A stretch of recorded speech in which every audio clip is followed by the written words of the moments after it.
മാധവനോട് ദേഷ്യപ്പെട്ട് തന്റെ മുറിയിലേക്ക് പോയ സിദ്ധാർത്ഥ് ഒരു മദ്യക്കുപ്പിയുമായി മുറിയോട് ചേർന്നുള്ള ബാൽക്കണിയിലെ ബീൻ ബാഗിൽ ചെന്നിരുന്നു. ഒറ്റയടിക്ക് ആ കുപ്പിയിലെ പകുതിയോളം മദ്യം അവൻ അകത്താക്കിയിരുന്നു. ഓരോന്ന് ചിന്തിച്ചു കൂട്ടുമ്പോഴും അവന്റെ ഉള്ളിൽ ജ്വലിക്കുന്ന തീയെ അണയ്ക്കാൻ അവന് സാധിച്ചിരുന്നില്ല.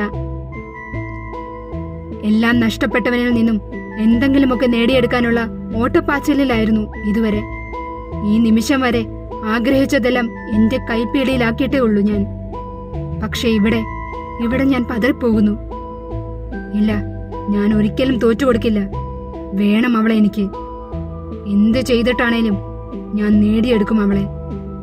മനസ്സിൽ ദൃഢനിശ്ചയം എടുത്തുകൊണ്ട് അവൻ തന്റെ കയ്യിലിരുന്ന കുപ്പി കാലിയാക്കിയിരുന്നു. പക്ഷേ അതുകൊണ്ടൊന്നും അവന്റെ ദേഷ്യത്തെയോ അവന്റെ കോപത്തെയോ നിയന്ത്രിക്കാൻ അവന് കഴിഞ്ഞിരുന്നില്ല. ഒരു കുപ്പിയുടെ സ്ഥാനത്ത് 2 കുപ്പികളായി. ഇടയ്ക്കെപ്പോഴോ അവന്റെ കണ്ണുകൾ അടഞ്ഞു വന്നു. അവൻ ബീൻ ബാഗിൽ ചാരിക്കിടന്നു.